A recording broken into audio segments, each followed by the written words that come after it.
then register. Then there are 5 registers, all of which have special uses, and each register is of size 24 bits. And what are those 5 registers? You already know some registers. Okay, let me. For each register, mnemonic. The mnemonic is the representation. The first one is A. The number is 0. You should be remember the number while calculating your object code. It should be required. Then what is the name and what is the purpose? The A is called accumulator and it is used for arithmetic operation. The next is X. X is the number is 1. It is called index register used for addressing purpose. The third one is L. L is the number 2. It is called linkage register. That means the jump to subroutine instruction to store the written address of their register. Then fourth one is PC. You already use PC for your 4th semester. The number is 8. Program counter. The name of the register is program counter. Contains the address of the next instruction to fetch for execution. The last one is SW. The number is 9. It is called status word. It is not commonly used. For rare cases you are using this. The last register contains the variety of information include the conditional code. The next is data formats. Then how data will be stored? The integers are stored as 24-bit binary numbers. Then negative numbers are represented as 2's complement. And if in case if you have a characters are stored using their 8-bit ASCII code. Then the last one, no floating point hardware representation available in SIC machine. Then what is instruction format? Then here SIC machine supports only one instruction format. The all machine instructions are of length 24-bit length. Don't forget, this is required. And what is the format? The format will be divided into 3 ones. The first one is opcode. The opcode carries 8 bits. The X indicates 1 bit. Then address is 15 bits. This is very much important while solving your object code problem. Then what is X? X will be used for the address mode. It can be direct addressing mode or index. The next I will talk about that. And the next one is addressing mode. There are 2 addressing modes available indicated by setting the X bit in the instruction for this X bit. The target address, sometimes it is also called effective address, is calculated from the address given in the instruction. Then mode indication, how to calculate a target address.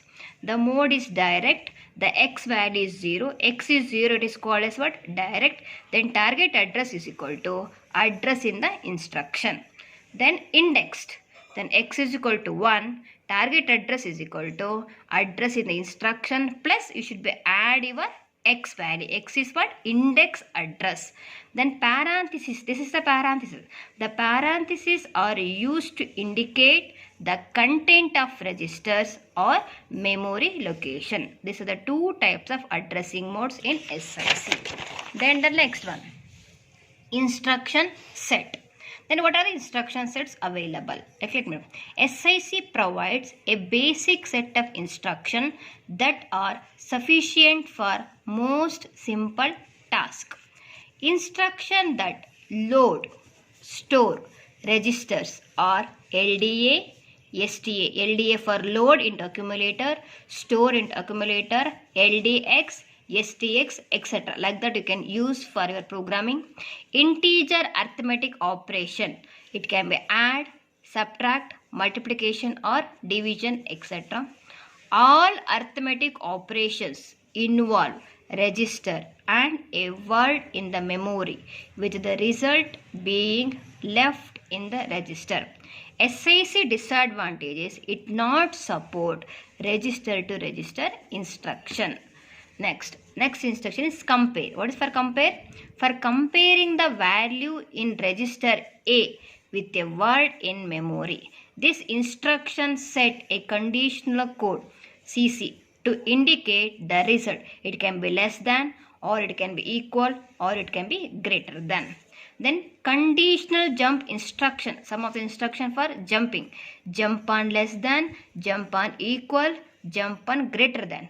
Can test the setting of conditional code and jump accordingly. Then two instructions are provided for subroutine linkage. One is JSub, jumps to subroutine, placing the return address in register L. Then you should go back to your program RSub, returns by jumping to the address containing in the register L. The last one is input and output. In SIC, input and output are performed by transferring one byte at a time to or from the rightmost 8 bits of a register A. If you want to do input and output, can be do 1 byte at a time. Each device is assigned an unique 8-bit code. If you want to read from the input device, I should be given name. The name is 8-bit code. Then how to read and how to write. There are 3 input-output instructions, each of which specify the device code as an operand. To read and write, we are using. Before reading and writing, I should be use this as a TD. The TD is test the device. For example, I want to read from the device. Before reading, I want to test. How to test? Using a test D instruction, TD instruction. Instruction test whether the addressed device is ready to send or receive a byte of data. The conditional code is set to indicate the result of test device less than. The device is ready to read or receive. Equal. The device is not ready to send or receive. For these two conditions, we are using to check the test case device. A program needing to transfer data must wait until the device is ready to execute.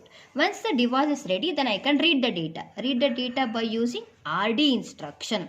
Device for read all the data from input device.